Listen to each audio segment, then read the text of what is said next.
what about all the other champions in that division? You got Scott Quinn, Carl Frampton, Guillermo Rigondeaux. I'm gonna get the opportunity, boy. You working your ass off, don't you? Hey, that's what we do. That's what we do. DONTAE'S Boxing Nation. I see it, baby. Y'all the man. That's what it is. I love what you're doing for boxing. Thank you, man. Don't stop. Keep on going strong. Keep on going hard. A lot of big fights coming this year. A lot of big fights.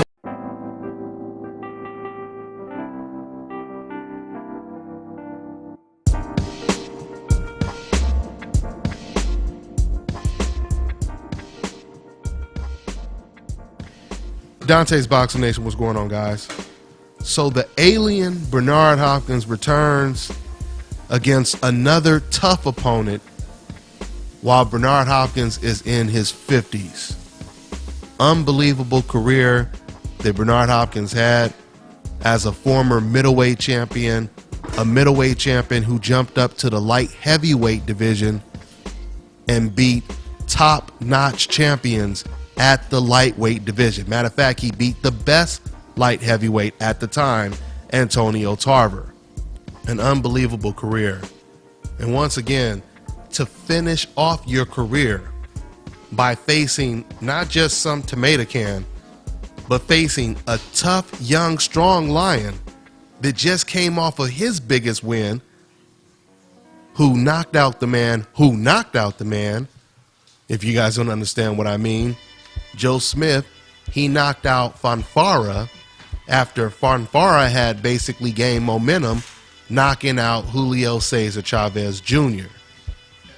Now Joe Smith, he gets in the ring with a legend, and Bernard Hopkins is once again in the ring with a young, dangerous opponent.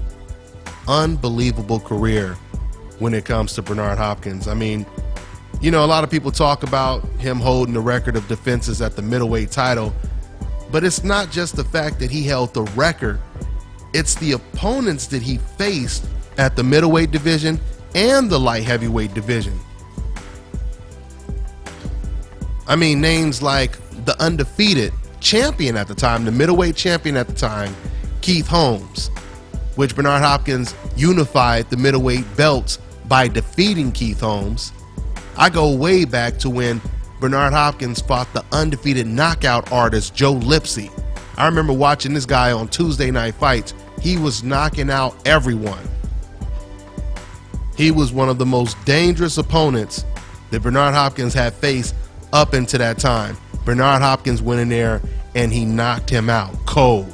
Let's talk about some of the bigger names that Bernard Hopkins faced. Fighters like Roy Jones Jr., John David Jackson, Glenn the Road Warrior Johnson, Felix Tito Trinidad. Felix, a fighter who was favored to destroy and kill Bernard Hopkins in the ring. When Bernard Hopkins had fought Felix Trinidad, no one gave Bernard Hopkins a chance at all because Felix Trinidad was knocking out everyone. Felix Trinidad had moved up to the junior middleweight division.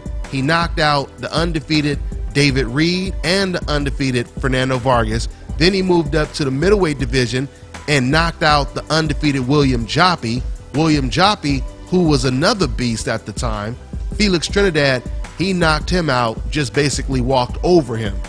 So when Felix Trinidad was supposed to fight Hopkins, no one gave Hopkins a chance.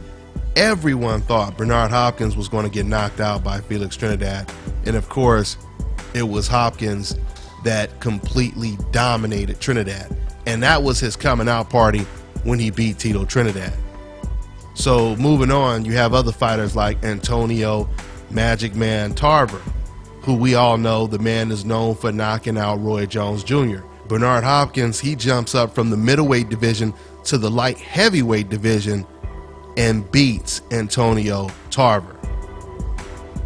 Then you have Kelly Pavlik, another guy that was expected to annihilate Bernard Hopkins. Hopkins beats him. And Hopkins beats John Pascal, Chad Dawson, and Oscar De La Hoya. Another fighter who thought that Bernard Hopkins was perfect for the taking.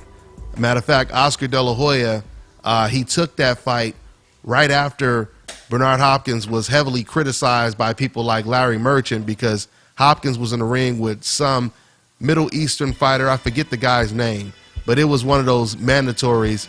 And this guy was just hopping around the ring the whole night, and Hopkins had to chase him down.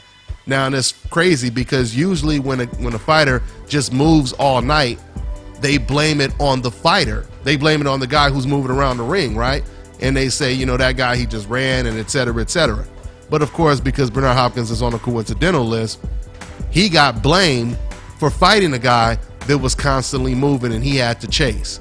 This is when some of you guys may recall, this is when Larry Merchant, you know, he basically says some very unprofessional, disrespectful things to Bernard Hopkins, telling him how we don't want to see fights like this. And he went in a little bit deeper, but I'm just paraphrasing. But it was really, really disrespectful what Larry Merchant said to Bernard Hopkins. Now, after that performance, a lot of people thought, just by listening to what Larry Merchant and Jim Lampley were saying about Bernard Hopkins, a lot of people thought that Hopkins was done and faded. They thought he was past his prime just because of that performance, which wasn't his fault. Once again, you had a guy that didn't really come to fight that night.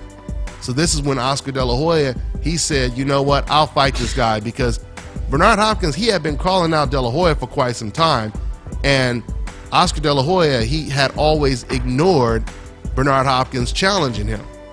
But soon as Bernard Hopkins looked like he was slowing down and he was fading, that's when Oscar De La Hoya said, you know what, I'll go ahead and fight him. Ain't no way I'm letting a guy near 40 years old beat me. This is what Oscar De La Hoya said. And of course, we know Bernard Hopkins was the first man to knock out Oscar De La Hoya. So, you know, with that all being said, Bernard Hopkins has had an unbelievable career. I mean, to be in your 50s and possibly be the favorite over Joe Smith, a guy who just came off of his biggest knockout win, that says it all about Bernard Hopkins. So, you know, this fight is going to be aired on HBO. It's on December 17th, and it should be a fun fight. It should be a fun fight. I mean, Joe Smith, he has a type of style that seems to be tailor-made for Bernard Hopkins. I wouldn't be surprised if Bernard Hopkins surprises people and gets a knockout in this fight. And I wouldn't be surprised if Bernard Hopkins gets a knockout and then starts talking about fighting until he's 60. Because clearly Bernard Hopkins loves to fight. You in your 50s and you still don't want to hang it up. That says a lot. So that's pretty much all I got for now, guys. I'm on to the next one. Hi, you're watching Dante's Boxing Nation.